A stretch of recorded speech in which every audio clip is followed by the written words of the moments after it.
Bolsonaristas divididos. Governo acende alerta sobre o 7 de setembro e apoiadores de Bolsonaro não sabem se vão ou se ficam. Ministério Público pede devolução de presentes recebidos por Bolsonaro na presidência. A revolta dos super ricos. Milionários iniciam campanha para não pagar impostos. Tudo isso com as informações e análises de Chico Sá, Heloísa Vilela e Guga Noblar. O ICL Notícias, segunda edição, está no ar. Escudo teriam impedido a invasão do Palácio do Planalto.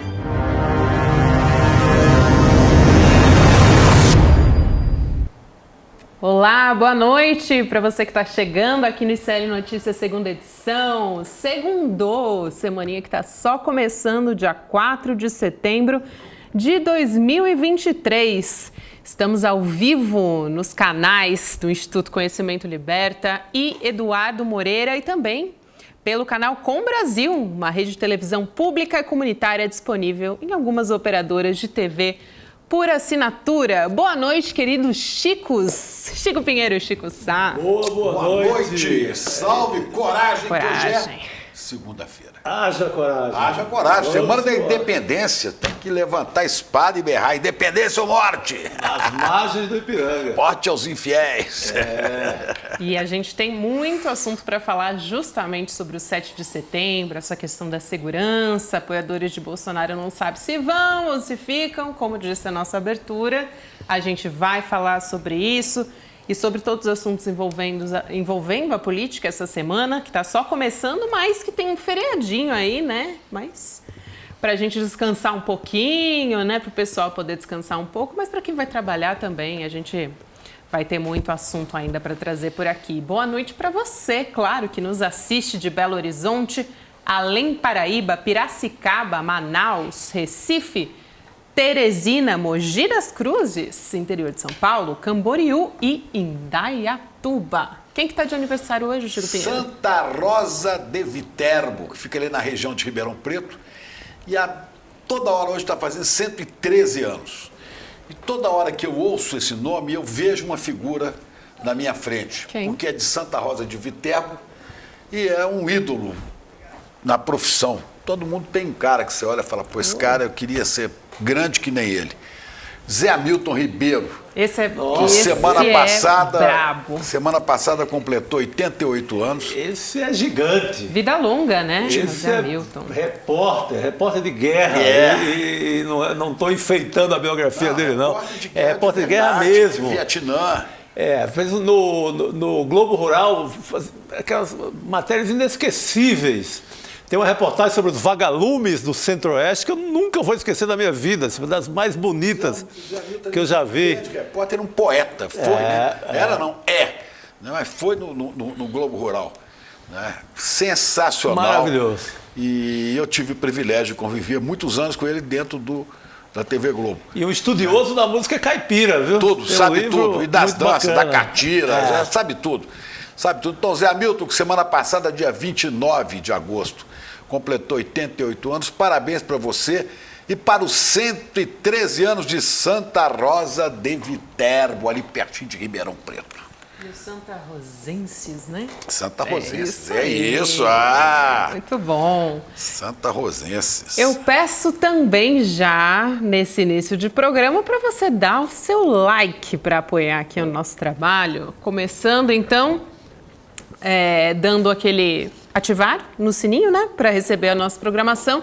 E também o like para apoiar a nossa transmissão. E, claro, dá para compartilhar com seus amigos, com quem você gosta de discutir política, conteúdo inteligente, né? Aqui no ICL. E para você que nos acompanha, você pode, como sempre, participar, fazer toda essa programação, todo esse programa junto com a gente, mandando o seu vídeo para cá, 15 segundos, celular deitado, no nosso zap 11 98 99 28 93. A gente começa falando de assunto sério aqui no CL Notícias, né? Sério, né? Afinal, o assunto foi dia 14 de março de 2018 e já se vão 2000 dias do assassinato de Marielle Franco e Anderson Gomes. Hoje faz 2000 dias que eles foram mortos, já se descobriu quem matou, quem participou, mas não sabemos ainda quem foi o mandante, né? Qual foi o chefe desta máfia, desta milícia que mandou matar a Marielle. Sabemos que o Rony Lessa, aquele vizinho de Bolsonaro lá no Vivendas da Barra Pesada, que também é miliciano, né? Além de ser vizinho, é miliciano, o Rony Lessa foi o que deu os tiros. Isso nós sabemos. Sabemos que o Elcio Vieira de Queiroz foi preso logo depois, é o motorista que dirigiu o carro, que emparelhou com o carro de Marielle e Anderson. E o cabo Maxwell Simões Correia, bombeiro, foi quem ajudou a esconder as armas do crime. Eles ligados a esquemas milicianos, a escritório do crime, a toda essa lambança, todos esses signos de morte que infelizmente dominaram o país durante um bom tempo, não é? Agora, ou um mau tempo, se a gente preferir, né? Isso há 2000 dias. Não sabemos quem mandou matar. O ministro Flávio Dino disse recentemente que há investigações que, em breve, poderão elucidar todo o caso, mas há muitos mistérios. Por exemplo, aquele outro miliciano que foi policial do BOPE de São Paulo, que foi eliminado, assassinado, morto, dizem que em confronto com forças policiais na Bahia, Adriano da Nóbrega. Magalhães da Nóbrega. Magalhães, até hoje não se sabe onde foi parar o celular, o que tinha no celular dele. Não é? Ele teria trocado tiros? Teria, porque nós não estávamos lá para ver. E sempre há essa história, né? Quando alguém elimina alguém, e se esse alguém que eliminou é força policial, é força do Estado, houve resistência. Pode ter havido, pode não ter havido. Pode ter sido queima de arquivo, mas até agora não sabemos. Não sabemos. Eu, aproveitando esta história que hoje faz 2000 dias que o país ainda se pergunta, afinal, quem mandou matar Marielle Franco e Anderson Gomes, hoje aparece uma história, uma apuração do jornalista Bruno Fonseca, da agência A Pública, que agora há pouco ele divulgou. Olha como é que é intrigante as coisas. Esse caso tem envolto em mistério e vai ter uma hora que tem que abrir isso tudo. No dia 23 de julho de 2019, portanto, 1 ano e meio, 1 ano e 5 meses, 4 meses depois do assassinato da Marielle e do Anderson, no dia 23 de julho, uma família brasileira viajava para férias em Cancún, no México. Uma viagem, né? Uma família de classe média, vamos para Cancún. Só que a viagem virou um incidente diplomático internacional e um caso de polícia internacional. Por quê? Quando essa família chegou no México e foi entrar, para você entrar no México, você tem que ter visto dos Estados Unidos. Porque muita gente usa o México como passagem para ir para os Estados Unidos. Então tem que ter o visto americano. Não é? E a hora que foram passar, esse integrante da família, não sei se o chefe da família, foi detido, impedido de entrar, porque ele estava dentro de um alerta. Olha, estava dentro de um alerta internacional, acusado de participação no assassinato de Marielle Franco. O visto de turista que ele tinha dos Estados Unidos havia sido cancelado. E aí vem essa história que a Pública mostra. Volta aqui para mim esse. O governo Bolsonaro escondeu o caso de homem detido em Cancún acusado da morte de Marielle. O que é que aconteceu? Aconteceu que ele não pôde entrar, porque estava, segundo as autoridades internacionais, acusado de participação no assassinato de Marielle. Ele não pôde entrar e começa todo o envolvimento de governo brasileiro. O Itamaraty passa a acompanhar isso de perto. O advogado do cara que foi detido lá entra em contato com o cônsul-geral do Brasil no México, que era o Vanja Campos da Nóbrega. Aliás, esse sujeito tem que ser localizado e ouvido. Por quê? Né? E esse cônsul-geral do Brasil faz todos os trâmites para que esse cidadão, que tinha um alerta internacional, pudesse retornar, ser repatriado ao Brasil. Ora, se ele é acusado de participar do assassinato, tinha que ser preso, na minha modesta opinião. Mas não. A companhia aérea, era a Copa Airlines, mandou ele de volta para o Brasil no dia 27. Foi 23. No dia 27 ele retornou ao Brasil. 3, 4 dias depois. Dele, né, Chico? Até agora a gente não sabe quem é o sujeito. Não foi ouvido oficialmente pela PF, nada. Não se sabe. O que se sabe é que a agência pública chegou a essas informações, o Bruno Fonseca obteve essas informações com base já no governo Lula, na lei de acesso à informação. Então chegou a essa informação. Mas o nome dele permanece oculto, não é do conhecimento de ninguém, ele está guardado, e muito bem guardado, não é? Ele foi repatriado. E o que a gente vê nisso aí, desde o começo, desde que surgiu essa história do assassinato de Marielle, o Itamaraty, durante o governo de Bolsonaro, veio atuando em todos os países para que o caso fosse minimizado e abafado, né? Inclusive a ministra, se é que pode ser chamada aquilo de ministra, né? Damares Alves, aquela que sobe em Goiabeira, ela subiu à ONU e foi falar na Comissão de Direitos Humanos da ONU e perguntaram à tal da Damares, a pastora ensandecida, sobre o que ela tinha a dizer sobre a morte da Marielle. E ela, ironicamente, disse: mas que bobagem, morre tanta gente no Brasil, por que vocês querem saber logo dessa ministra dos Direitos Humanos? Não é? Vê Jesus em Goiabeira, vê entidades, mas não vê o que está debaixo do nariz, que é um assassinato de uma militante pobre e de prestígio agora internacional. O embaixador do Brasil na França, havia uma solenidade na França para a qual embaixadores foram convidados, e ele ficou sabendo que iriam falar do assassinato de Marielle também. E ele recebeu a orientação do governo Bolsonaro para não comparecer e esvaziar a história.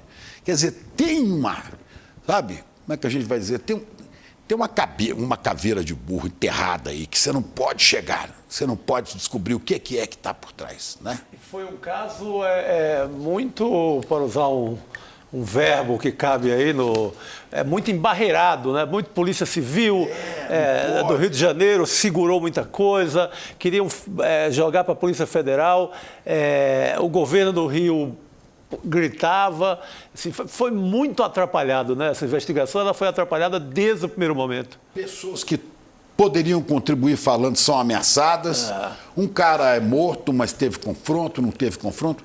Quer dizer, tem uma história vários cadáveres, vários cadáveres, vários arquivos mortos. Dizer, essa história não pode seguir adiante. Por quê? Não sabemos. Eu até não ouso dizer, não, porque os Bolsonaro estão metidos no crime. Possível ele adorava a morte, ele queria matar 30 mil, ele queria matar... Possível que ele tenha envolvimento? Pode ser. Eu até não acredito. Eu acho que há outros esquemas aí que não chegam nem à família Bolsonaro. Mas é nítido que ele tinha relações com o vizinho. Com proximidade. Tem o caso do porteiro, Chico, até hoje, que foi na gestão do Moro no Ministério da Justiça, que foi a única ação do Moro foi perseguir esse porteiro, de modo que ele está desaparecido até hoje.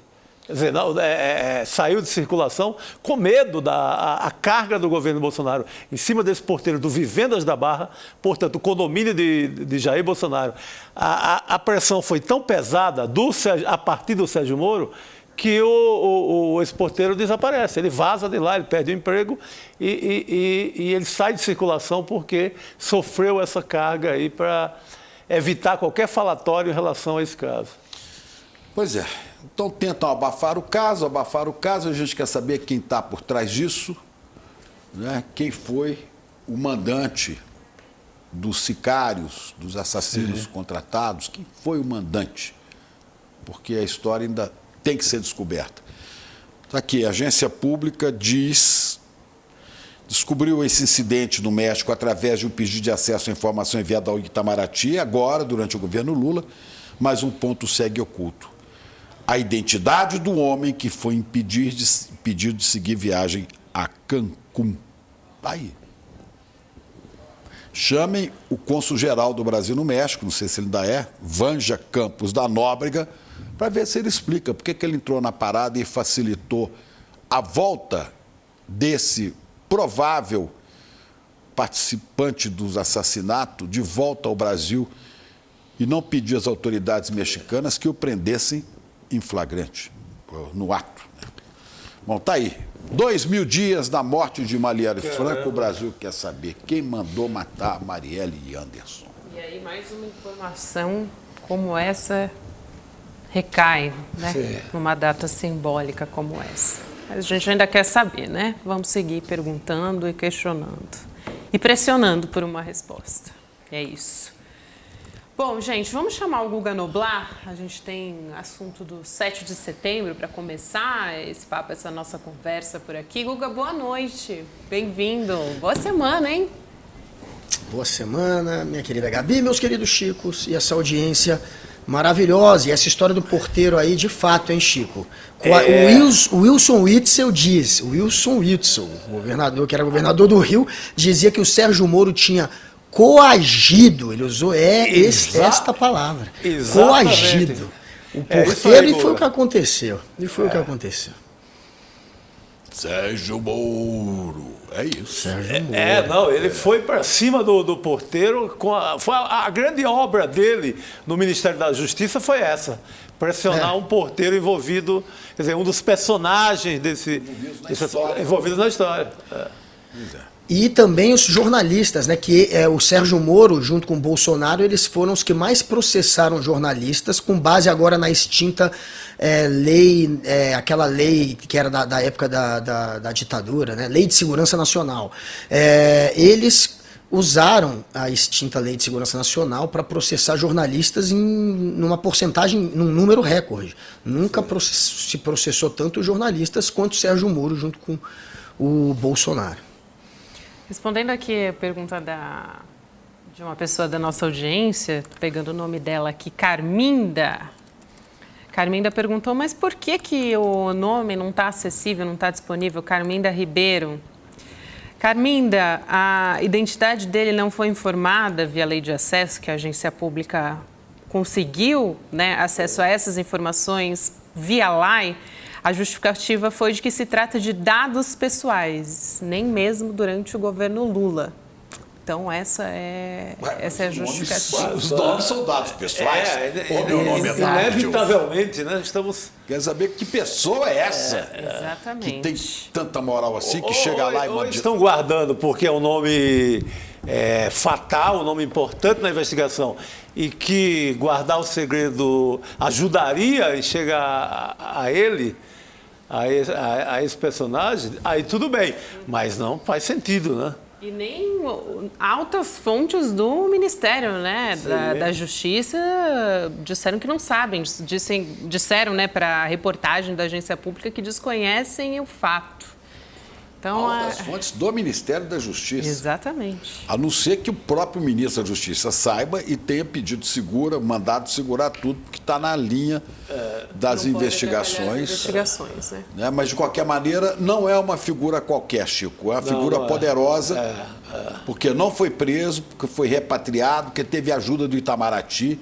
E é impressionante, né, como que o Itamaraty, né, um ministério com tanto prestígio no Brasil, com uma história tão grande, né, também se meteu nesse barro bolsonarista. Mas quem cuidava do Itamaraty? Lá o Beato Salu, né, conhecido como Beato Salu, o Ernesto Araújo. O seguidor do astrólogo lá, como é que chama? Olavo de Carvalho. Com todo respeito ao Beato Salu e aos beatos todos. Menos o Olavo de Carvalho, que Deus o tem e jamais o traga de volta. Deus o tenha. E jamais o traga de volta, deixa lá. Você viu, né? Foi um fiasco, né? A homenagem ao Olavo de Carvalho que fizeram na sexta-feira passada. Bia Kicis, Carla Zambelli organizaram, convocaram a militância e não deu nem, parece que 40 pessoas, só 6 parlamentares lá no plenário da Câmara dos Deputados. Sexta-feira passada, homenagem ao Olavo, que foi um verdadeiro evento morto. Pois é. Como deveria ter sido desde o início, né?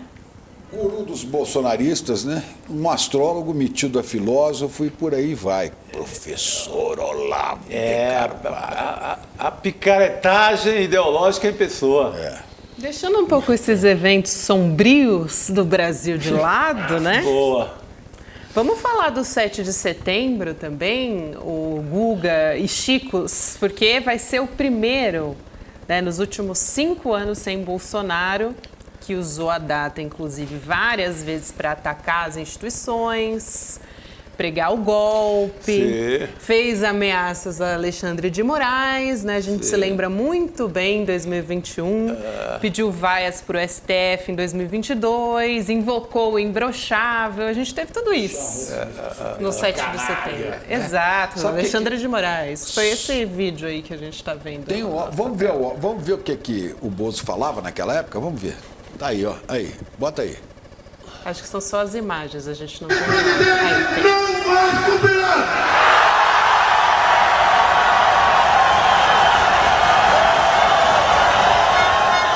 Só falta fazer a saudação nazista, né?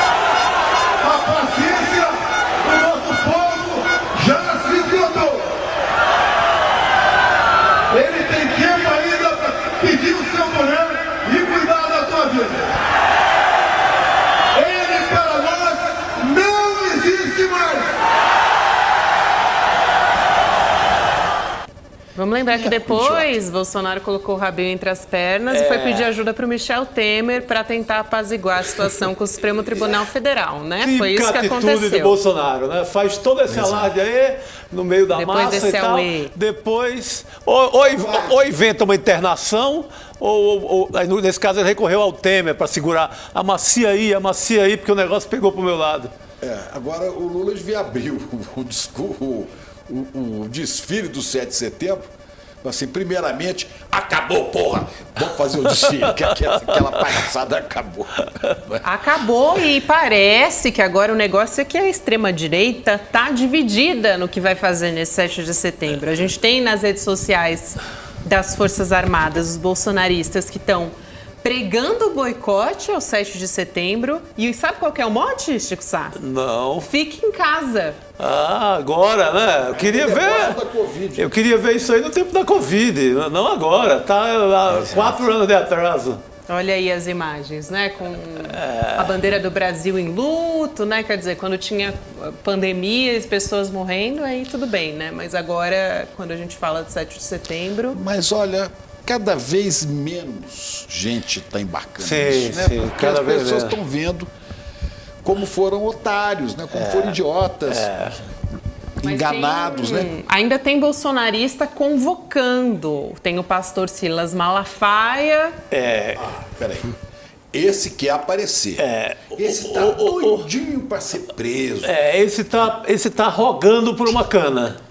Tem, o que ele falou? Silas Malacraia. Ele não foi procurar o que o Boechat mandou ele procurar naquele tempo? Aquele pássaro, né? O pássaro vulgarmente conhecido Minha como rolinha, e voou, etc. vai procurar. Ele não foi procurar e agora ele está procurando uma cadeia. Aquele vídeo que a gente assistiu lamentável na semana passada, do próprio Silas Sim. Malafaia, aí ele disse que... Aí a gente tem o vídeo para assistir antes do Guga comentar. Deus me livre. Vamos colocar o som? A gente tem? Bom, Ele tá agoniado assim porque ele está desmamado. Covardes e frouxos. aí, Não tô falando temos de o golpe, som. não. Escute bem, não é o exército brasileiro, nem generais de 2, 3 estrelas, oficiais superiores, subalternos ou a tropa. Não, é meia dúzia de general de 4 estrelas que são frouxos, que podiam botar o pé na porta. E ele disse que o dia 7 de setembro será grandioso. Esse vídeo lamentável do Silas Malafaia foi um dos vídeos que o ministro da Justiça, Flávio Dino, enviou para o governo do Distrito Federal e aí chamou a Força Nacional para reforçar a segurança, né, Guga? Você tem mais informações sobre o que está rolando, todo esse movimento das redes sociais e também no governo federal, né, para se precaver sobre toda essa situação? Parece que vão ter 17 mil soldados apostos aí no dia 7 de setembro para evitar, quem sabe, possíveis bolsonaristas tentando de novo levar para frente o discurso do golpe, não querendo aceitar o Lula presidente. É possível, mas é improvável. Porém, temos Silas Malafaia fazendo esse discurso, convocando a turba.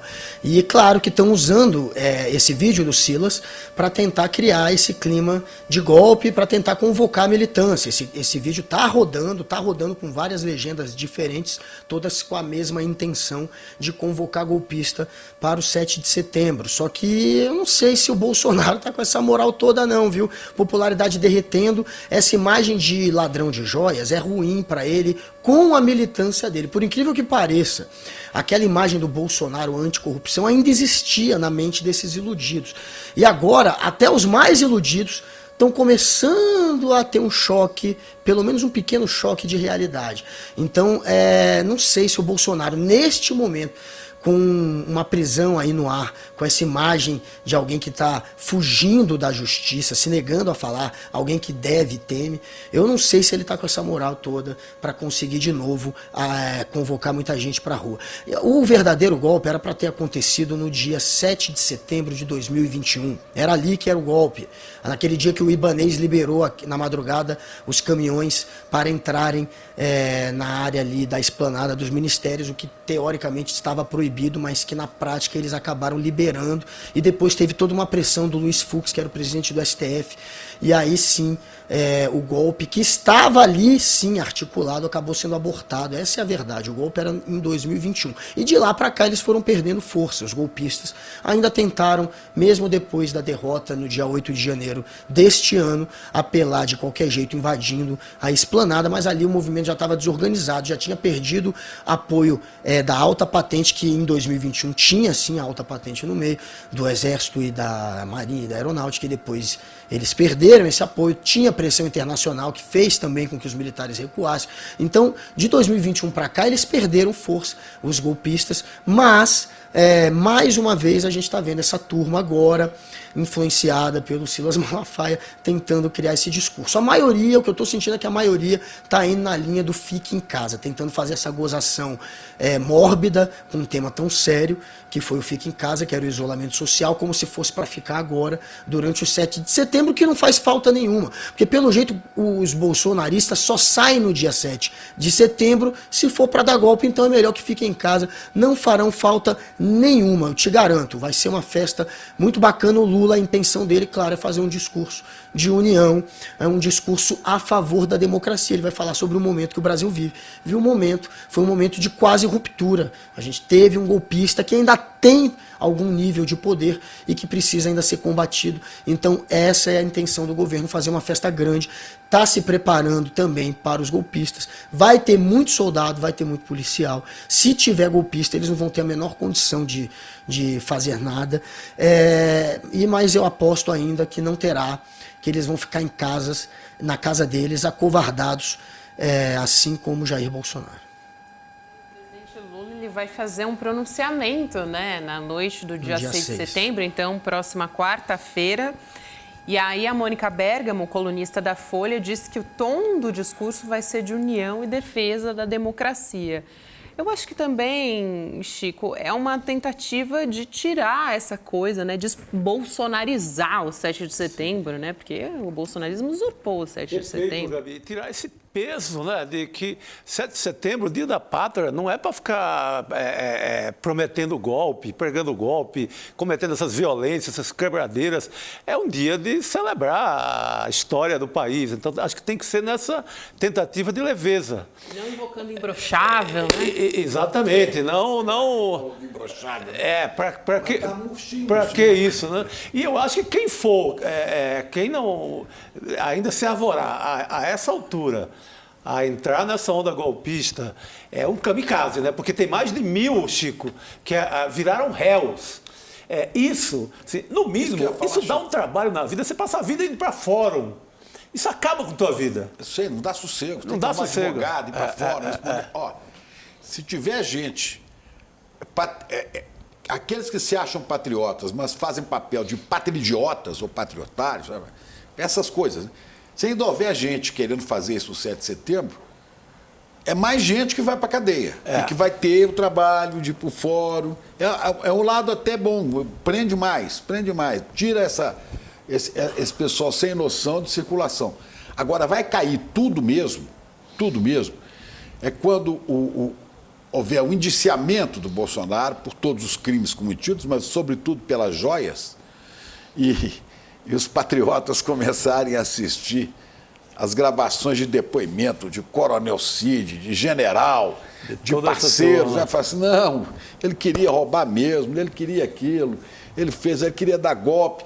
Aí talvez a ficha dos patriotas caia. Eles falam, pô, como nos prestamos esse papel ridículo de republiqueta de quinta categoria. Mas o pior é que desse orelhão aí não cai ficha não, viu? Esse povo, esse velho orelhão aí... Mas, Chico, eles estão se sentindo abandonados um pouco. Eles não admitem, como eles admitem com o Exército. O Exército eles falam que foram abandonados. O Bolsonaro eles tentam preservar, mas o fato é que o Bolsonaro abandonou também os golpistas, parou de fazer o discurso em apoio àqueles que tinham sido presos, chegou até a chamar de infiltrado. Então, vendo o que aconteceu com aqueles que serviram de bucha de canhão, eu acho que isso acaba inibindo os militantes bolsonaristas. Eles sabem que na hora H eles vão ser abandonados, como esses outros que foram presos também acabaram abandonados. E isso enfraquece o movimento. E eles também acham que não tem mais apoio dos militares. E não tem mesmo mais apoio agora dos militares. Porque eles acreditaram que os militares iam estar junto do golpe. Os militares permitiram aquele acampamento golpista, mas como não participaram do golpe do dia 8 de janeiro agora deste ano, os bolsonaristas, claro, passaram a perder a confiança nos militares. Tem até essa pesquisa Quest que saiu neste mês passado, mostrando que a confiança dos bolsonaristas nos militares caiu de 60% para 40%. Caiu 20 pontos a confiança dos bolsonaristas. Por quê? Porque não deram golpe. Não deram golpe, só por isso. Ou seja, os militares estão com a imagem ainda, com a popularidade caindo, porque não são golpistas. Por um lado é um pouco isso. Claro, e por terem sido golpistas na visão dos progressistas, eles nunca tiveram, já há anos eles já perderam a credibilidade com a esquerda. E com a direita passou a perder agora, com essa direita extremista, porque não deu o golpe. É muito louco esse dado, né? Você vê que eles, enfim, estão com a popularidade caindo porque não são golpistas. Mas é um fato. Ê, Brasil! Meu Deus! Vamos lá. Eu tenho uma outra... A Devolve, ô Peste, diga aí. Essa mesmo. A Devolve. É a Devolve agora, que a gente quer falar. Essa história de que o Ministério Público pediu para o TCU a devolução total, total dos presentes recebidos pelo Jair Bolsonaro. Então, nossa, é uma catrevagem danada, hein? Meu Deus do céu. Dá uma olhada que não acaba mais. O MP está atuando junto, né, ao Tribunal de Contas da União, e aí pediu para a Corte determinar a devolução de todos os presentes que foram recebidos por Jair Bolsonaro enquanto presidente. Esse pedido foi assinado pelo procurador Lucas Furtado e tem uma miniatura de samurai. A gente tem a imagem, né? Olha só. Esse é um dos presentes que vão ter que ser devolvidos. E tem uma maquete, Chico Sá, do Taj Mahal. Pô, lembrei do clássico de Jorge Ben. Taj Mahal. Esse Taj Mahal tá parecendo bolo de aniversário. Isso além de quadros. Tá parecendo um bolo de aniversário. É festa temática, né? Eu vou comer aquela torre ali. Agora, aquele dia antes me deu vontade de ir, que me lembrou meu amigo Falcão, sabe? Presidente da ABC, Associação Brasileira dos Cornos. Olha lá. Total. Olha lá. Cheio aquele anterior cheio de deu um gaia. chifrão ali. Isso, assim, são os mais, né, os que se destacam, mas tem quadro, tem vaso, tem um monte de presente aí que o Bolsonaro recebeu que vai ter que devolver agora, né, Guga? E onde é que tá? Tem coisa que, teoricamente, está naquele lugar onde ele arquivou os presentes, que é na Fazenda Piquet, né? Assim, estavam na Fazenda Piquet. Eu não sei exatamente, Chico, eu estou chutando porque a imprensa ainda não apurou, mas eu imagino que uma parte disso aqui está na Fazenda Piquet. E você vê, tem vaso, né, confeccionado, avaliado em 16 mil, tem essa maquete do Taj Mahal, que eu não sei para que o Bolsonaro vai ficar com essa maquete, né? Se não for para vender, né? Ou vai ser para brincar de Lego ou de soldadinho aí, colocando um monte de soldadinho de chumbo, aí não sei para que ele vai... Ele não tem, enfim, Bolsonaro, o interesse dele é grana. A gente viu naquelas conversas, quando ele recebeu um objeto que ele achou que não valia nada, e na verdade valia 20 e poucos mil reais, não valia mais porque ele tinha quebrado ao transportar para os Estados Unidos, que era aquele presente que ele recebeu no Bahrein, que tinha uma escultura em forma de palmeira banhada a ouro. Ali já ficou claro que o interesse dele é só grana. E aí quando os caras falam que não vai poder ir pro leilão, que não vai valer nada, eles dizem, pode fazer o que quiser, o Bolsonaro não está nem aí mais para isso, porque não vale dinheiro. O Bolsonaro está atrás, portanto, dos presentes valiosos. Esses presentes valem alguma coisa. Para o patamar das outras joias não é grande coisa, mas né? 59 mil reais esse templo do Taj Mahal. Tem um quadro que ele recebeu em Jerusalém, com o templo do Salomão, que vale 5 mil reais. Para o padrão do Bolsonaro, isso é só um leite condensado. Mas a gente precisa, obviamente, a justiça. No caso foi o Lucas Furtado, que é quem representa o Ministério Público junto ao TCU, que fez esse pedido. E aqui sim, o Bolsonaro, existe uma decisão do TCU que o Bolsonaro deveria ter cumprido, a de não ficar com ele o que não for considerado item personalíssimo, e a gente sabe que nenhum desses itens pode ser considerado personalíssimo, então que devolva.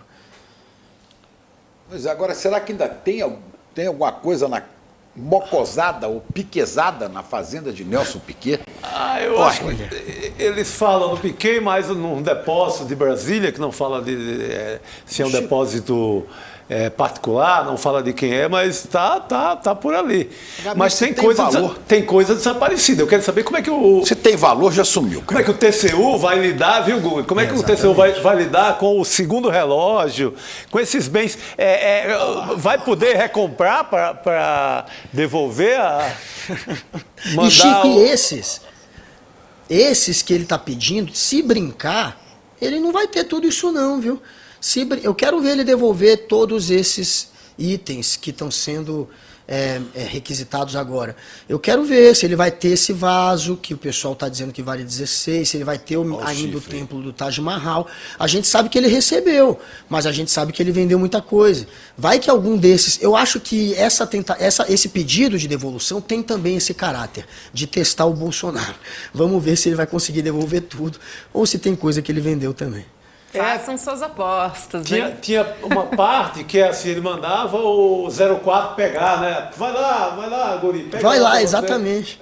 Então exatamente. Acho que muita coisa vendida a essa altura, né? Tem de tudo. Mas olha, gente, não vai ter nada na Fazenda do Piquet. E o Pateta Felipe, o Patek Felipe? Esse aí, Quem sabe, ninguém viu. Se você depender de saber das horas por esse relógio aí, meu Chico, mas como esse Pateta Felipe, esse Patek, que eu chamo de Pateta Felipe. Esse é Deus. Como esse Patek Felipe é de conhecimento público, que ele foi entregue a Bolsonaro e que parece que ele foi vendido, não se sabe para quem, a justiça devia cobrar dele o valor desse item. 350, 400 mil reais, 70 mil dólares, então tá bom, me dá aqui.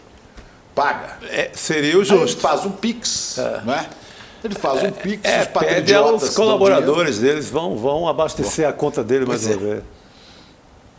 Isso aí. Guga Noblar, boa segunda-feira pra você, boa semana. A gente se fala amanhã, então. Um beijo. Valeu, galera. Até amanhã, tamo juntos. Boa noite, Guga. Salve, Guga. Semana que é mais curtinha, mas já temos Heloísa Vilela na área para contar toda essa história da CPI do DF. Hoje foi dia de depoimento na CPI do golpe do Distrito Federal. Elo, boa noite para você. Cada dia ela está num cenário diferente, um mais bonito que o outro, né, em Brasília. Olha, hoje está muito bonito aí. Boa noite. Brasília é uma cidade realmente fotogênica, né? A gente tem que admitir que o Niemeyer sabia o que estava fazendo. Mas é isso, gente. Teve CPI do DF, teve depoimento contrariando o depoimento já feito aqui na CPMI do Congresso, né, Gabi? É isso aí, Elô. A comissão ouviu hoje o general Carlos José Assunção Penteado. Sabe quem que é, Chico? É o número 2, ele foi o número 2 do GSI. Ah, não é o coronel Mauro Cid, que aquele é meio despenteado. Aquilo era um pega-rapaz. Esse tinha o pega-rapaz. Esse é penteado, então vamos lá. Ele foi o número 2 do GSI, o Gabinete de Segurança Institucional, lá na época do governo Bolsonaro e muito próximo, assim, do general Heleno. Ele continuou no GSI até pouco depois do 8 de janeiro e aí na CPI ele colocou a culpa das invasões, do golpe ali em Brasília, no general G. Dias, que foi indicado pelo presidente Lula. A gente, inclusive, tem um videozinho para eu poder comentar depois. Vamos ver. Ou daqui a pouquinho a gente vai ter esse vídeo também. Já a gente vai ter o vídeo do depoimento do general Carlos José Assunção Penteado.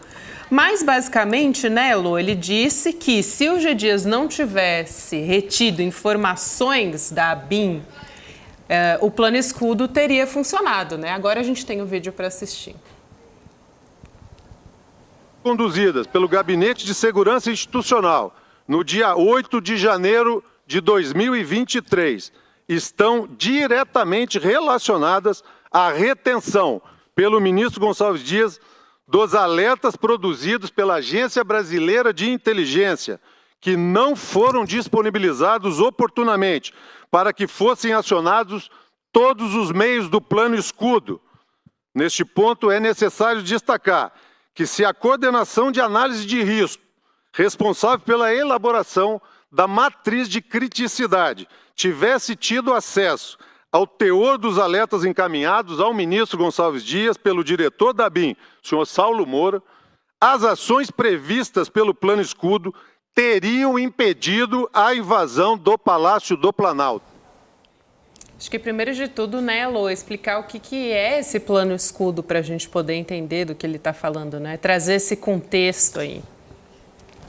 O plano escudo é um plano de defesa do Palácio do Planalto que o G. Dias mostrou um mapa de como ele funciona quando ele depois na CPMI aqui do Congresso. E ele tem ali 4 linhas de defesa e as 2 primeiras são justamente linhas de homens do batalhão da Polícia Militar, que foi o que o G. Dias disse que não funcionou no dia 8 de janeiro, que eles não estavam lá como deveriam para defender e depois vinha a guarda do Palácio e tal. Então, para G. Dias, o grande erro foi e se localizou na Polícia Militar, que não agiu como deveria para proteger o Palácio do Planalto e a esplanada dos ministérios. Aliás, quem deveria ter impedido que os manifestantes chegassem à Praça dos Três Poderes, descessem a esplanada dos ministérios, era justamente a Polícia Militar. Então, hoje, o Penteado, que no depoimento de G. Dias foi muito citado como o homem que disse para o G. Dias várias vezes que estava tudo tranquilo, que ele não precisava nem se deslocar para o Palácio do Planalto, hoje disse que não se lembra desse telefonema. E ainda disse o seguinte: se ele tivesse me telefonado, eu não teria dito isso, até porque eu não tinha informação e eu não estava acompanhando. Agora você veja, se ele era o número 2 do GSI, né? E o G. Dias estava em casa porque não estava trabalhando no Palácio nesse dia, como que ele não estava acompanhando o que estava acontecendo? Então, como me disse um deputado da Assembleia Legislativa do DF, ele não me convenceu. A história dele, para mim, não fechou. Ele apareceu aí, como vocês estão vendo, ele é general, mas apareceu de terno e gravata, não apareceu fardado, foi de civil, como deveriam ter ido todos os outros representantes oficiais das Forças Armadas que já depuseram até agora, tanto no DF como no Congresso Nacional.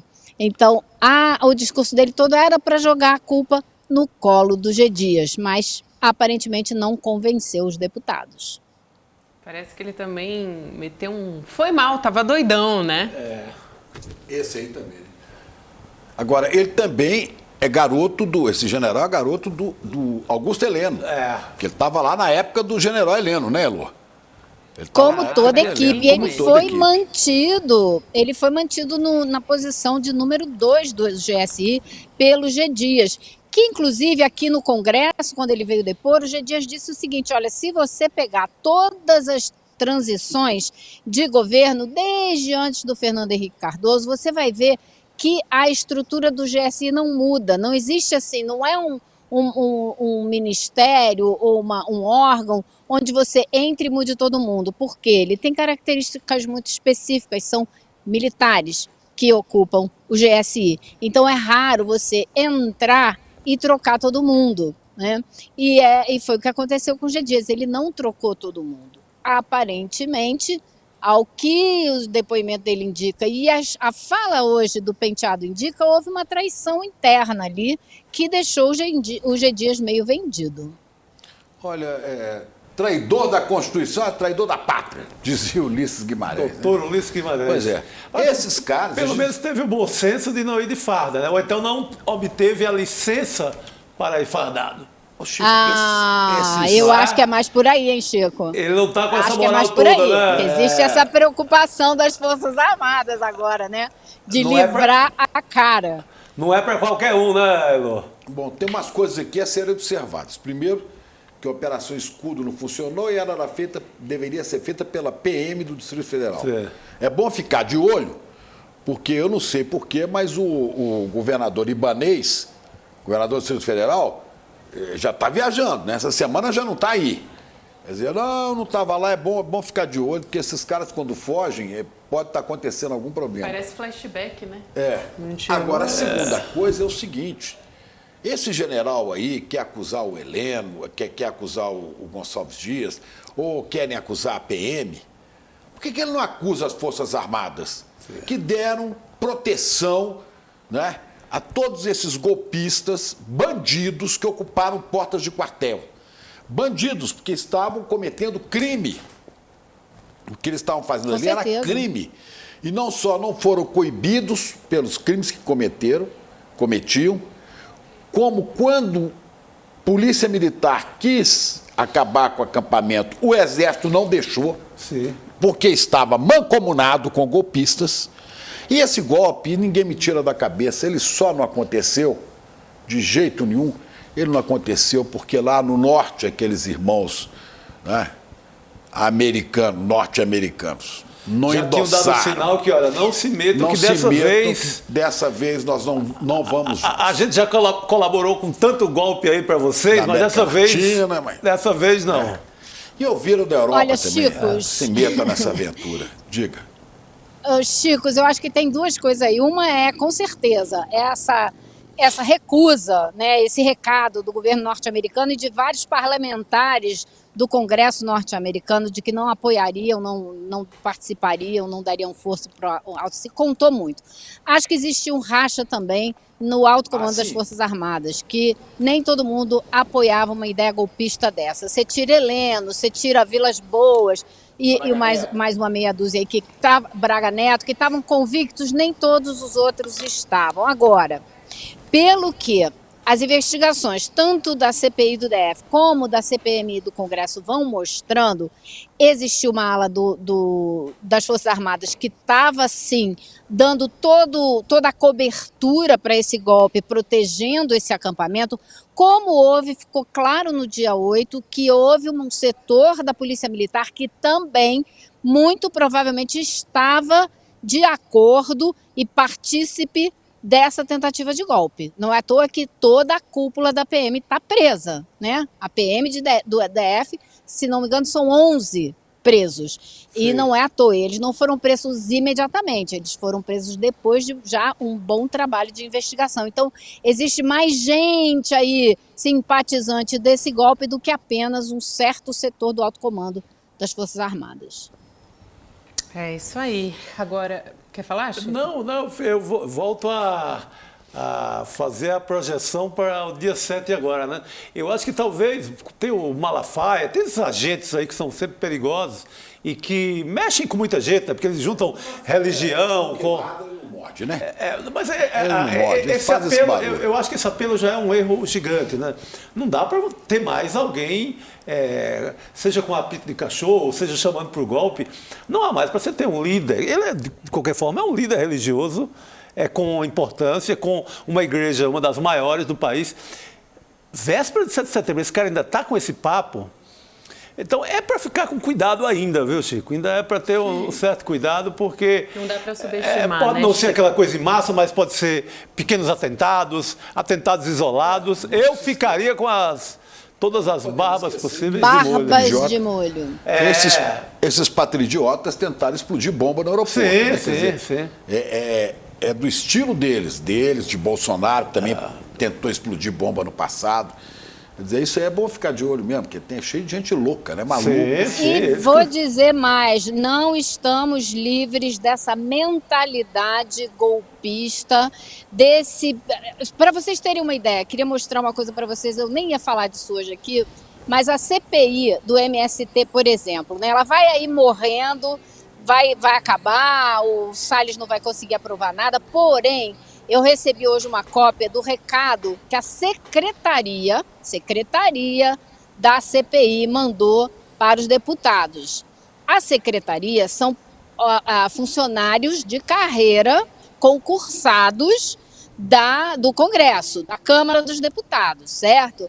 Não deveriam ter nenhum tipo de partidarismo. Mas para vocês verem como esse bolsonarismo envenenou tantas coisas, o recado deles diz, entre outras coisas, que foram canceladas todas as audiências porque ficou impossível conseguir, foi viabilizados depoimentos, ações, quebras de sigilos e outras providências necessárias ao esclarecimento dos fatos relacionados a indústria de invasões de terras no Brasil.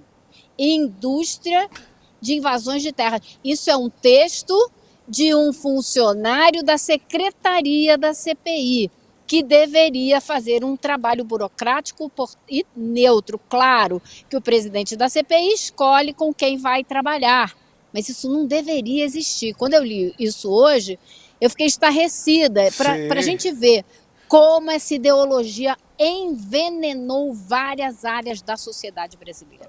Elô, isso tá aí o exemplo de como está contaminado ainda. É um funcionário público que, a serviço de uma CPI, que devia tratar de forma técnica, ele está totalmente envenenado ainda. Chico, começa que essa CPI não devia nem existir, né? Não existe um fato concreto a ser apurado. É uma CPI para dar sobreviva a esse discurso da extrema-direita que não cabe mais em lugar nenhum. Quer dizer, então eles estão querendo sobreviver. Aí, está lá o espírito, né? Como do Malafaia. O Malafaia. Eu tenho que fazer alguma coisa aqui para dizer eu existo. Né? Eu ainda estou vivo aqui. Né? E ainda há muito que se fazer para eliminar esse tipo de pensamento na sociedade brasileira. Muito trabalho pela frente. A gente aqui tem muito que fazer também. Concordo inteiramente. Vamos nessa, então, falar dessas próximas empreitadas, vamos dizer assim, do presidente Lula. Setembro está um mês bem cheio, né, para o presidente Lula. Ele está próximo de fechar a próxima indicação, né, para o Supremo Tribunal Federal. Vai abrir uma vaga, para quem não sabe, mas todo mundo vem acompanhando, mês que vem, com a aposentadoria. Nós estamos em setembro verdade. É neste já mês. Virou, verdade, com a aposentadoria fim desse mês, já no fim da desse ministra mês. Rosa Weber, exatamente. 25 de setembro. Já estamos no dia 4 de setembro, daqui isso a 20 aí. dias sai a ministra Rosa Weber. Com a aposentadoria da ministra Rosa Weber. E aí a gente tem algumas opções aí, né, em vista. Tem o Bruno Dantas, do TCU, tem o Jorge Messias, da AGU, o tal do Bessias, que a gente conhece da história. O ministro da Justiça, Flávio Dino, também é um nome que tem sido aventado, enfim, nomes que estão na manga de Lula.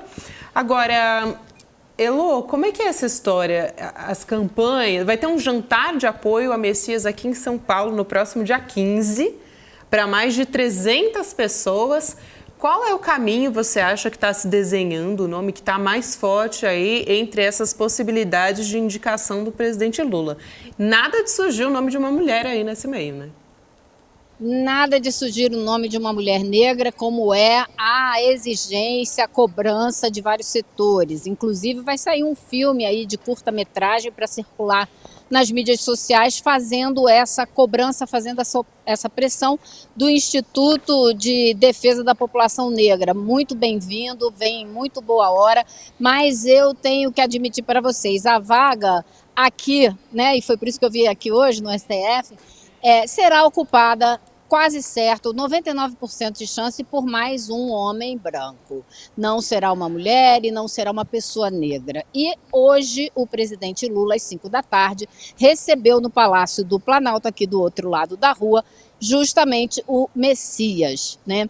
O Messias veio conversar com ele, Lula já conversou a sós com Gilmar Mendes, com Alexandre de Moraes, já tem ouvido muitas pessoas. Vai tomar uma decisão. Agora, Jorge Messias, entre os nomes que estão postos, é o predileto da militância do PT, do partido, das pessoas mais engajadas, porque ele é visto como um nome fiel à burocracia do partido. Ele serviu ao partido em várias situações, inclusive ele trabalhou como assessor jurídico do governo Dilma. Então ele despachava com Dilma Rousseff, ele escrevia projetos para Dilma Rousseff, ele é considerado uma pessoa leal ao partido, apesar de não ser, como eles dizem, um quadro ideológico. Messias é uma pessoa religiosa. Nas pautas de costumes, não se pode esperar que ele vote com os progressistas. Porém,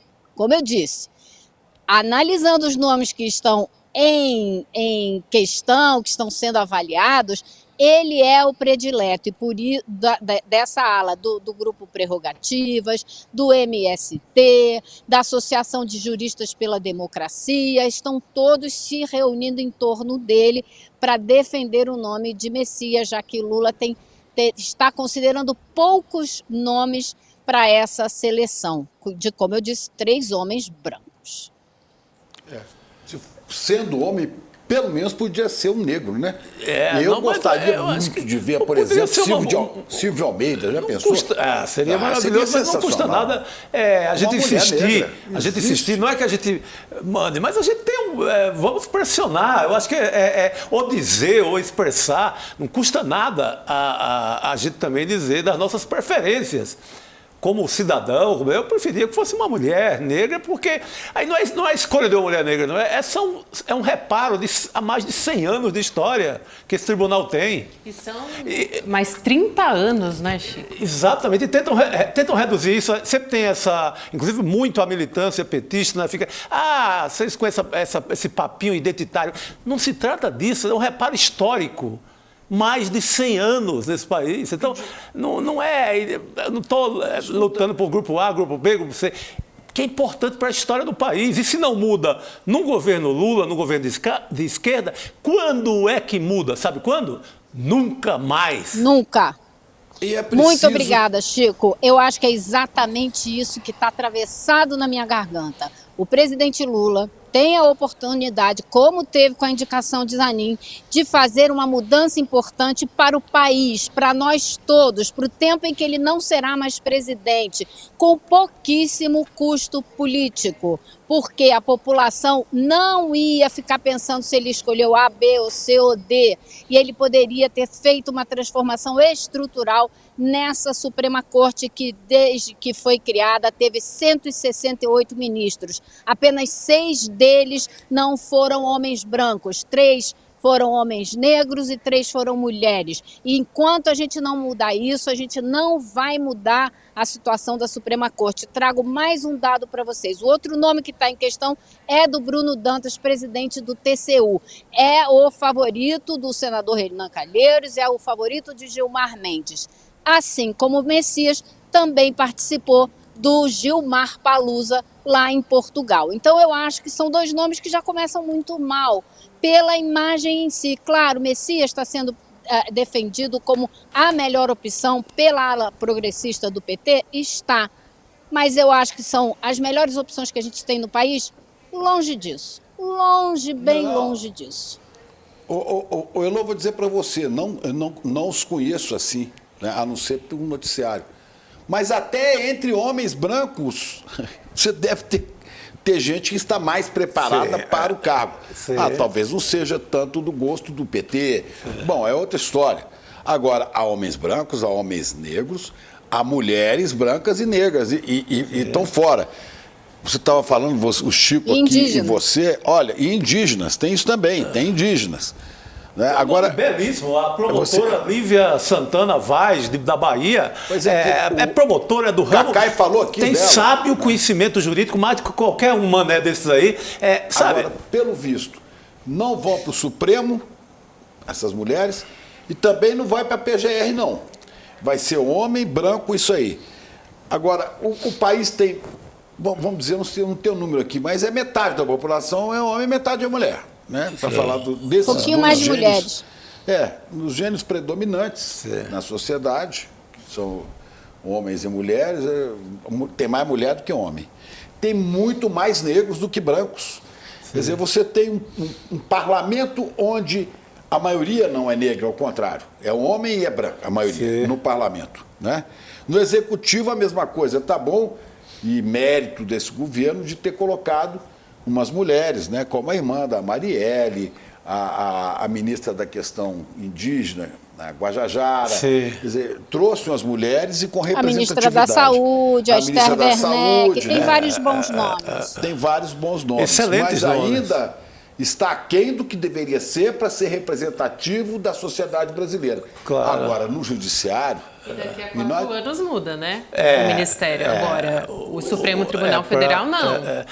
E Gabi, Chico, Elô, se fosse qualquer governo Bolsonaro, governão de direita aí, governo do Lira, qualquer governão desses aí, vagabundo, eu estava no meu cantinho, não cobrava nada, mas é governo Lula, minha gente, é governo Lula, governo de esquerda, um governo no qual a gente bota fé, acredita em mudanças, em mexer. Vamos ver se a gente tiver aí a imagem do Lula subindo a rampa do Planalto. O Lula subiu a rampa do Planalto com a população brasileira. Ele tinha que colocar a população brasileira dentro desta casa aqui atrás de mim. Ela tem que ser representada, senão não terá voz nunca. Continua sendo o clubinho dos amigos, dos colegas que vão fazer festinha em Portugal, porque são todos amiguinhos. Não é possível mais a gente viver dessa maneira.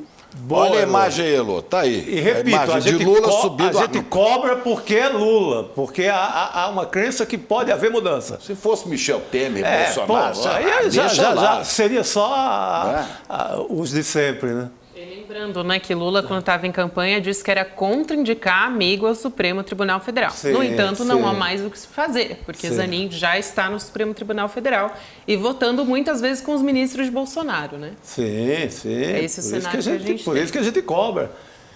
E sem cobrança não melhora Agora, o governo, não. eu acho que tudo indica que o Messias será o candidato, será o escolhido. Bruno Dantas tem o voto de muita gente, porém ele é muito ligado ao Renan Calheiros. E eu duvido que Lula escolha uma pessoa tão ligada ao Renan e compre briga com o famoso Arthur Lira, que é o arqui-inimigo de Renan. Então, acho que a candidatura dele já fica prejudicada. E o terceiro nome é de Flávio Dino, que voltou a ser falado, mas que dentro do PT ninguém quer. Poxa. E eu espero que não passe pela cabeça do presidente Lula colocar o Dino no Supremo, porque ele é provavelmente um dos melhores, se não o melhor ministro que ele tem no momento. Exato. Isso não é em desprezo aos demais. Todos estão fazendo bom trabalho nas suas pastas, especialmente na saúde, a Esther Werneck, mas ele tem um papel fundamental além do trabalho de ministro, porque ele é o principal combate ao bolsonarismo que esse governo tem. Ele cala os bolsonaristas nas redes sociais com seus discursos, com as suas respostas. Isso é fundamental e a gente vai precisar disso ainda há muito tempo. E além desse preparo e dessa combatividade do ministro Dino, o ministério dele é um ministério complexo, tem a Polícia Federal. Exato, né? Chico. E ele é um sujeito que passou pela magistratura, ele foi juiz, ele foi governador. Então ele tem experiência no judiciário, no legislativo, no executivo. Ele está num lugar certíssimo, né? Melhor do que outro lugar no centro, para mim, seria a presidência da República, porque ali ele está. Belíssimo trabalho, né? Agora ir para o Supremo, você vai deixar o quê? Você não vai Acho que o nome dele fica mais para confundir ali, acho que foi lançado... Mas ele vai descalçar o governo numa área fundamental que é do Ministério da Justiça. Desfalca o governo. Né? Agora, lá para a PGR toda, eu continuo fazendo campanha, se possível, se for indicar homem, pelo menos que indique o Silvio Almeida, porque é um cara que o Brasil não pode prescindir dele. Três homens, né? Vamos indicar uma mulher negra. E se você trocar no Ministério dos Direitos Humanos o Silvio Almeida por outro defensor de direitos humanos, a coisa vai andar no Ministério. Agora ele faria uma diferença brutal. E mulheres também, claro. Possível, sempre possível. Agora, só um bastidorzinho para vocês. Dentro da AGU, já é dada tão como certa a ida do Messias, que já existe toda uma movimentação lá dentro para a escolha de uma mulher para ocupar o lugar do Messias na AGU. Pois é, por que não ela no Ministério...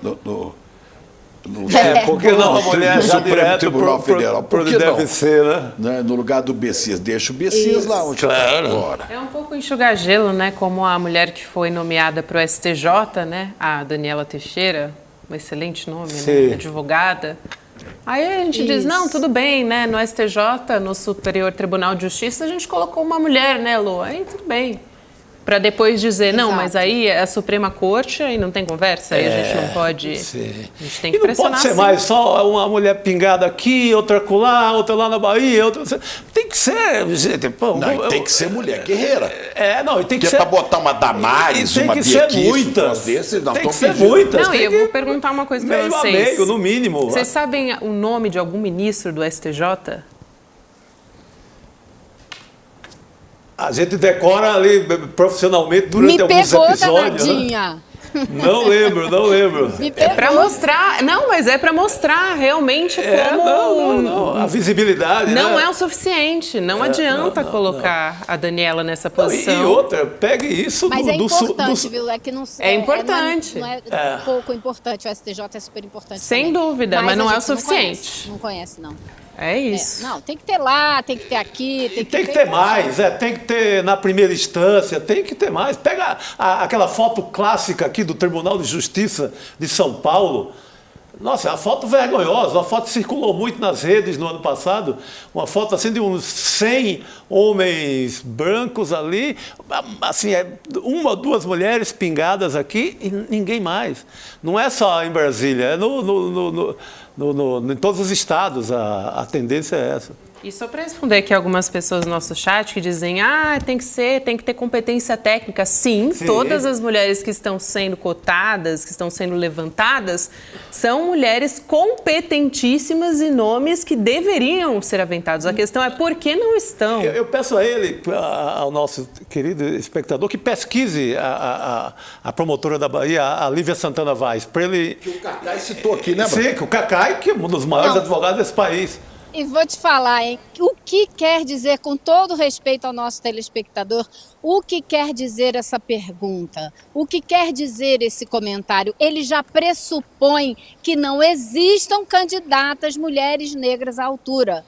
Meu caro, existem e existem várias. É uma questão só da gente abrir espaço para elas poderem atuar. Existem mulheres de todas as cores, né? Como dizia a música do Tunim Gerais. Já tive mulher de todas as cores. Tem mulher de todas as cores. Tem mulher branca, também branca, mas mulher em São Paulo, que dá um show como desembargadora. Eu estou lembrando aqui porque eu, de vez em quando, faço contato com ela. Keranique Bujiquian, é a desembargadora de São Paulo. Sim. Progressista, excelente, ativa. E assim há várias. Sim. Acontece que eu acho que a mídia, em geral, né, não dá projeção, não abre espaço para essas mulheres.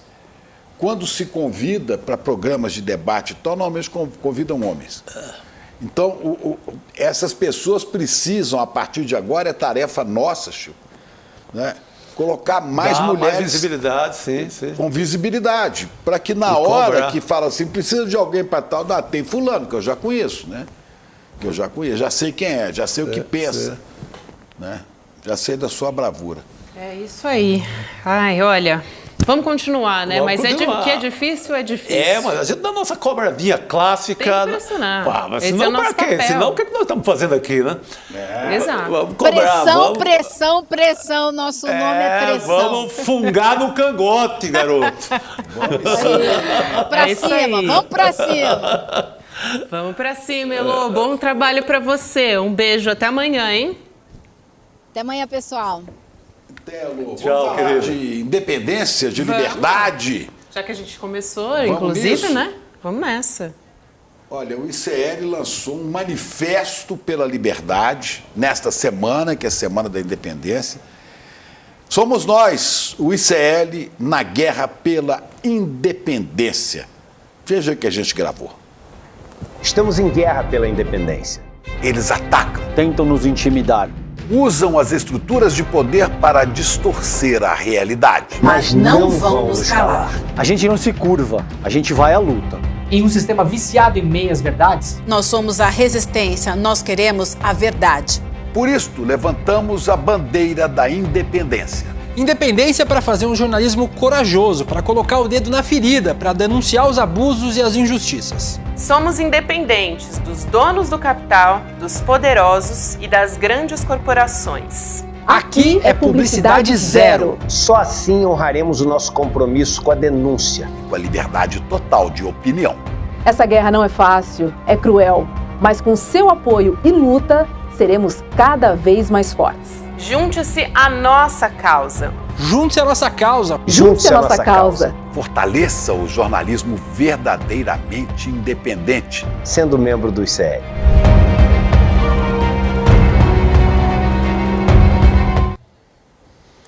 Vamos fazer os cursos do ICL, apoiar o ICL, que é tudo isso aí que nossos amigos e amigas acabaram de relatar.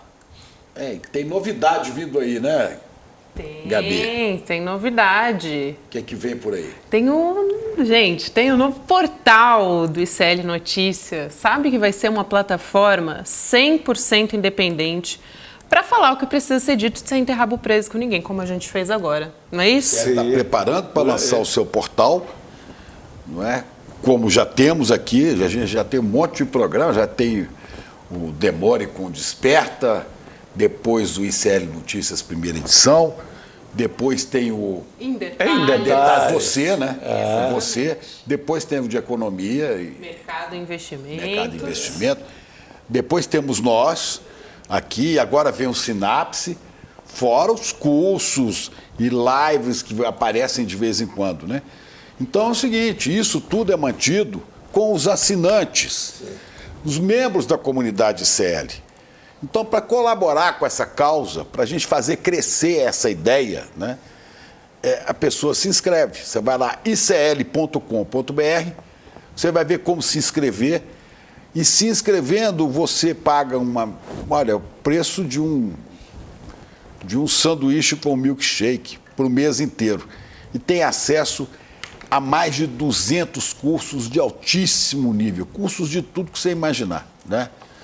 Então você tem acesso aos cursos, você pode fazer os cursos, mostrar na sua casa, para o seu filho, sua filha, sua esposa, ou ela mostrar para o marido. Os cursos são abertos aí. Você tem cursos técnicos ligados à tecnologia, você tem cursos curso de língua, Excel. curso de língua, você tem, sei lá, a maior filósofa do país, Marilena Chauí, com curso no ICL, Gessé Souza, que não é brincadeira. Você tem curso de Excel, você tem curso de mecânica, você tem curso de inglês, francês, espanhol, italiano, alemão, japonês e chinês, né?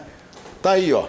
Isso aí é o portal, você vai ver todo mundo que está. Você tem curso de espiritualidade com Leonardo Boff. Né, Os nomes, né? Leonardo Boff. O a gente André teve Bujan, Marilena concurso Chauí. de música para cinema, Gabi. André Bujanra. São nomes... Se você formar do mundo das artes, então tem para todo mundo. Davido, é do Cafro, não é? Não tem então, lugar nenhum isso. Do fascismo ao neoliberalismo, psicologia das massas e movimentos sociais. O mundo do avesso, mídias sociais, política e desinformação. Pô, japonês São básico, cursos. Chico, japonês básico. básico. Já pensou em aprender japonês, cara? E como sobe um pouco aqui para eu ver o que mais que a gente tem embaixo aqui. São centenas, né? Olha aí. Professores Moda e modernismo renomadíssimos. Noam Chomsky, gente, né? Tem aula de Noam Chomsky. Não é brincadeira. Né? Saúde mental e cuidado, né? Por uma polícia do povo. Teologia da libertação, Frei Leonardo Boff. E aí, racismo estrutural. Tudo isso aqui, isso é um conjunto de cursos que você, se inscrevendo, você ajuda a sustentar o jornalismo independente do ICL. Por isso que a gente fala tanto de independência, porque nessa semana a gente está fazendo a campanha de fortalecimento desse jornalismo que a gente faz. Sim, é por isso que você só escuta certas coisas aqui. Pegue, por exemplo, o escândalo das lojas americanas. Você acha que isso vai sair por aí, em qualquer televisão, em qualquer portal? Não vai. Os caras são anunciantes.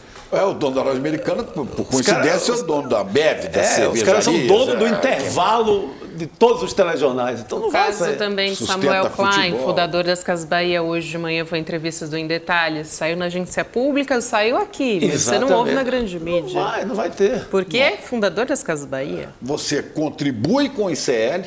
É isso aí. Sustenta esse jornalismo que a gente está fazendo, ganha os cursos de graça, né? E ainda tem bônus especiais para quem esta semana se inscrever. O que é que as pessoas vão ganhar? Olha só, vou por partes, hein? Porque não é pouca coisa. A gente tem o livro de Eduardo Moreira, O que os donos do poder não querem que você saiba. Vamos ver se a gente consegue focar aqui para dar uma olhadinha. É o espírito da coisa. E, gente, tem o livro do Gessé Souza também, A Elite do Atraso. Esse daqui vai assinado. Aqui, ó. Gessé Souza, que hoje é professor na Universidade de Berlim. Aqui né? também a placa, olha só, assinada pelo Edu, pela equipe e tudo. O ICL agradece a sua participação e coragem na guerra pela independência. De hoje em diante, seu nome estará para sempre na nossa história do jornalismo independente. Essa aqui, para a gente conseguir ver, né? Não dá para ler, mas dá para ter uma ideia do que você vai receber aí na sua casa. Muito bom. Você se inscrevendo no ICL. Esses bônus aqui, atenção, só valem até sexta-feira, viu? Então é bom saber para você não perder tempo. icl.com.br. Anote aí, entre aí, vem apoiar o jornalismo independente que a gente faz, que a gente tenta fazer crescer, né? Para que a gente possa ocupar mais espaço e ajudar o MTS. Como é que é? MSTV, né? Porque tem o MST, Movimento Sem Terra. Tem Movimento Sem Teto. E aqui tem o Movimento Sem TV. MSTV. Eu acho que a gente devia se organizar, o MSTV, né? A gente devia se organizar e ocupar. Invadir não, ocupar. Né? Canais de televisão que estão aí ociosos, que não prestam, não têm função social, né? Que não cumprem seu papel previsto na Constituição. São verdadeiros territórios improdutivos, né? Que custam caro, porque né, custam caro ao país, né? Custam o atraso, né? Tem um monte aí, a gente pode sair e tentar ocupar algumas. MSTV. Vamos lá. Né? Bom, vamos embora, né? Porque ainda tem outros assuntos para a gente tratar aqui, mas, ó, 8 de setembro, hein? Anota aí na sua agenda, só até dia 8 para você ter acesso a todos esses benefícios e a todos esses cursos, né? Centenas de cursos, enfim, para a gente continuar apoiando a gente a fazer esse trabalho, levar toda essa informação para você. Agora, Chico Sá, esse fim de semana saiu um artigo na Folha de São Paulo do empresário João Camargo. Ele assinou como presidente da Esfera Brasil, que é uma think tank, né? Ele também é CEO da CNN Brasil, um canal, um grande meio de comunicação, todo mundo conhece. A CNN americana é um grande meio de comunicação. Isso aqui não é nem filial. É um franchise. Isso aqui é um negócio que eles compraram. O Bolsonaro incentivou a compra. Edir Macedo participou, de certa maneira, disso, o pastor lá da Igreja Universal, né? Sim. E o dono da MRV, né? O Rubens Menin, né? E esse cara aí, esse João Camargo, presidente da Esfera Brasil, né? Ele é o CEO, o gerentão desse canal CNN Brasil, que surgiu para sustentar Bolsonaro. Né? Só que não funciona, não funcionou. Pelo e menos talvez não funcionou. Já falam até de substituir por outro nome, né? talvez Itatiaia, Brasil, que Itatiaia é a rádio que o Menin comprou lá em Belo Horizonte. E talvez use aí, porque tem que pagar caro a CNN para manter no ar. Mas qual que é o negócio aí? Ele escreveu um artigo com o título, exatamente, Ser Rico Não É Pecado. E aí, o que é isso, basicamente, né? Olha, eu tô com uma dó desse... A crítica ao governo Lula, né? No projeto do governo de taxar os super ricos, né, Chico Sá? Eu tô com uma pena, viu, Chico? Desses super ricos? Porque que é uma casta que não passa de... Acho que a última conta eu vi, 2.500 pessoas. É um clubinho. 2.500 pessoas é que seriam taxadas. Que são as que aplicam em fundos bilionários e etc, etc. Não é você aí, como diz o Demore, não é você aí que comprou seu Jeep da moda, etc. Estamos falando de quem tem dinheiro mesmo. Mas esse artigo, Ser Rico Não É Pecado, que ali apela para ter um fundo religioso, né? Vai para o terreno do pecado. Chico conhece a igreja mais do que eu, pode me ajudar aqui nessa história. Ele tenta apelar aí para o lado de se uma coisa é pecaminosa ou não. Mas o que está havendo de fato, e esse artigo não é um artigo isolado, há uma campanha espalhada em toda a mídia nacional de combate a essa ideia de taxar os super ricos. O clube dos super ricos se mobilizou. Que são os grandes anunciantes de toda a mídia brasileira. Exatamente, Chico. São donos dos bancos. Antes que eu continue, eu queria que você dissesse aquele... mais fácil um rico entrar, um camelo entrar, não. Como epígrafe para eu fazer o meu comentário. Né? É mais fácil um camelo passar pelo fundo de uma agulha. Pelo buraco de uma agulha do que um rico entrar no reino de Deus. Do que... Preceito bíblico, tá aí. Mas no Evangelho de uma clareza meridiana. Clareza total, já que falamos em religião. Mas o que acontece há uma campanha gigantesca, uma campanha com muito dinheiro, e esse artigo é, digamos, o mais emblemático até agora. Por quê? Porque o João Camargo, ele é um grande lobista, ele reúne os ricos para tomar os melhores vinhos do universo aqui em São Paulo, na casa dele. Da Lide, lá do João Dória, parece com o clube do João Dória. Faz isso. Só que eu conheço esse rapaz desde que ele era novinho. Eu cobria o Colorgate, o caso de corrupção que derrubou o Fernando Collor de Mello, que era a sociedade com Paulo César Farias, o tesoureiro de campanha, o famoso esquema PC Farias. E esse moço estava lá. E esse moço estava lá e ele era um personagem importantíssimo. Ele era secretário particular do Ministério da Zélia Cardoso de Mello. Ele estava na turma que confiscou a sua poupança. Você aí, taxista que teve a poupança surrupiada naquele período, esse rapaz já estava com aquela turma. Então, ele... Não é pecado, Chico. Tomar dinheiro que os pobres tinham poupado. Não é pecado. É para fazer o país crescer. Para crescer o bolo, né? Porque os ricos é que desenvolvem um país, entendeu? Quer dizer, essa é a tese dele. Eu li esse artigo, que estava lá quase como editorial da Folha, o artigo desse rapaz, e te confesso Ficou com pena. Hoje eu fiquei aqui, a hora que antes de começar, eu sabia que a gente ia falar disso, eu falei, sabe o que é? A gente não deve nem discutir isso, porque esse João Camargo, ele fala tanta asneira, ele fala tanta besteira não comprovada no artigo dele, né? Desqualificando os trabalhadores, os pobres. É completamente maluca. É tese quem toma dinheiro dos outros com poupança, então. Aí ele, nesse período, ele rolou uma CPI, a CPI do PC, ou a CPI do Colorgate, e começaram a sair jorrar aquelas revelações, e uma das revelações emblemáticas é que este senhor, hoje senhor, ele era mais jovem à época, ele recebeu pelo menos $813 mil desse senhor aqui, de uma conta fantasma. Na época usava conta fantasma para lavar dinheiro, para não aparecer no imposto de renda. Esse senhor do bigode aí, Paulo César Cavalcante Faria, depositou na conta dele pelo menos esse valor. O PC era o vilão número 1 do país, mandava dinheiro direto para a conta dele. A desculpa dele é que era para Zélia. Era para a Zélia ajeitar a casa dela aqui em São Paulo e o dinheiro não teria ficado com ele. Vá saber se ficou ou não, mas quem pagou foi Zélia, que, afinal das contas, nesse mesmo processo acabou condenada e ele ficou com essa desculpa de que, não, o dinheiro caiu na minha conta, ele assume que caiu na conta. Portanto, não é um dinheiro limpo, não é dinheiro limpo, porque é o dinheiro que veio do pior esgoto da corrupção na época, e ele fala que passou para a Zélia. Aí Zélia disse que ele não passou o dinheiro não veio, o dinheiro... me disse, nem o pedreiro da obra sabe lá com quem ficou esse dinheiro, e não era dinheiro pouco, estou falando... de 813 mil dólares. Não era cruzeiro, nem cruzado novo, nem pataca. Então, esse senhor que vem com toda a ética agora, né, e dizer, não mexam com os super ricos, porque nós somos honestos, nós somos a casta que... As lojas americanas mostraram. Deram um roubo lá de 40, 50 bilhões.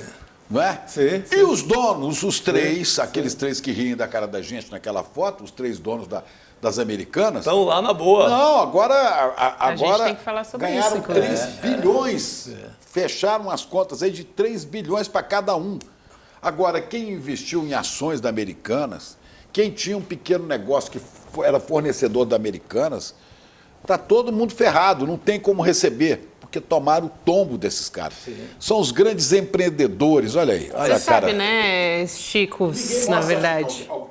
Não. Jornal, pelo que a gente falou agora há pouco, não tem independência para mostrar. Como João Camargo. Você acha que a CNN vai defender ou não os super ricos agora? Se o cara que escreve um artigo desse comanda a emissora. Que independência você vai ter numa TV dessa? Nenhuma. Você vai ter defesa de offshore, super ricos e toda a turma. E quando o diretor vai, né, a público dizer uma coisa dessa, escrever um artigo, a gente já sabe qual que é, já tem uma indicação ali de qual é o caminho, do que eles defendem. Sim, ali, qual né? é a defesa, qual é o... Agora, essa história da CPI das Americanas, Chico, só porque você falou, você sabe que acabou em pizza, né? Vai terminar em pizza. Acabar. Em pizza, porque pedaços da Americana. A CPI das Americanas divulgou hoje o relatório final e o relator fala em possível envolvimento de diretoria, mas que seria inconsequente apontar pessoas. Não seria inconsequente, teria consequências, porque os caras são muito ricos. Aí é que tá. O pulo do gato é esse. A foto anterior, eles já estão rindo dessa notícia aí. Estão rindo da nossa cara. Otários, idiotas brasileiros. Vão pagar seus boletos, bando de pobre. É isso aí. Agora, olha aqui, esse João Camargo escreveu, vou pegar só esse pedacinho aqui. Né? O rico consegue alocar seu dinheiro em lugares mais atrativos de forma quase instantânea. Então, diz o seguinte, que se taxar os ricos, eles vão embora do Brasil e vão botar dinheiro lá fora. Eu quero saber em que lugar que eles vão botar dinheiro para ganhar o que ganha aqui sem trabalhar. Porque esses ricos não trabalham. Né? Eles se apropriam do dinheiro daquele que trabalha. Né? E completa. A taxação dos super ricos, defendida como ferramenta de justiça social, resulta paradoxalmente em queda de arrecadação, em piora dos indicadores sociais. Haja vista que é o investimento do empresário que gera riqueza, inovação e emprego. Que pensamento mesquinho, tosco e idiota, né? Não tem lastro em nada esse pensamento aí. Tem lastro na ganância, Chico. Aí sim. Tem lastro na ganância e encontra terreno para crescer em espaços oferecidos pela Folha de São Paulo e seus congêneres, que são porta-vozes desses ricos, que sustentam esses jornais. Não é? Aí é que a gente fala de independência de mídia. Sustentam. Sim, sim. Né? Quem banca? Vou deixar você escrever isso aqui, olha, passa lá no caixa para a gente acertar. Não é? Exatamente. Aí vem Americanas, aí vem outra. O dinheiro está lá. E para quem não viu, recomendo que veja hoje a fala do Eduardo Moreira a respeito também desse artigo de manhã. Muito boa. Fica a dica. Fica a dica para quem não assistiu, assista. Vamos embora, gente. Põe aí, sério, notícias. Põe lá, da parte da manhã, o Eduardo deu uma aula disso, né? Mostrando como é que esse povo é safado. Total. O Mas Eduardo o povo conhece brasileiro... as entranhas desse mercado financeiro, a ciranda toda, né? Tem muita propriedade para falar. Bom, gente, simbora. Só tenho mais 2 recados importantes para passar aqui, porque amanhã, terça-feira, às 5 horas da tarde, a gente tem mais um episódio do podcast Caleidoscópio Jurídico, com o Valber Agra, que a partir de agora também vai estar ao lado da jornalista Flávia Giannini no episódio de amanhã. Então, o Valber Agra conversa com o ex-ministro do STF, Carlos Veloso, um grande jurista também. E, claro, agora, batendo aqui na porta, já toque, o Sinapse com Roberta Garcia e César Calejon vão entrevistar a educadora e criadora de conteúdo Maíra Luiz. Você fica ligado agora, não precisa sair da transmissão, continua aqui com a gente que você vai acompanhar essa entrevista imperdível com a Robertinha e o Calejon. Chico Sá, Chico Pinheiro, muito obrigada por hoje, boa semana para nós.